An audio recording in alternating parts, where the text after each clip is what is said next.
వస్తుందో అని చెప్పి వెళ్ళిపోతాడు. నేను మీకు ముందే చెప్పాను కదా, దుర్వాస మహర్షి చాలా గొప్పవాడు అని. అతనికి భూత భవిష్యత్ వర్తమాన కాలాలు తెలిసినవాడు అని ఆయనకి ముందే తెలుసు.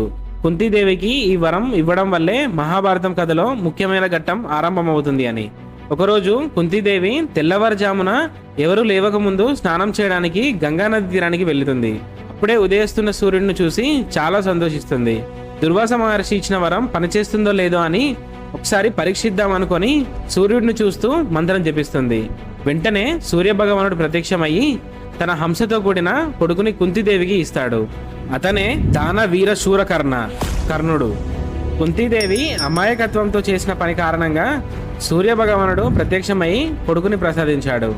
అప్పుడు కుంతీదేవి సూర్య భగవానుడితో, స్వామి, నేను కుంతిభోజుడు అనే రాజుకి కూతురుని. నాకు ఇంకా వివాహం కాలేదు. ఇప్పుడు ఈ కుమారుడు ఎవరు అని మా నాన్న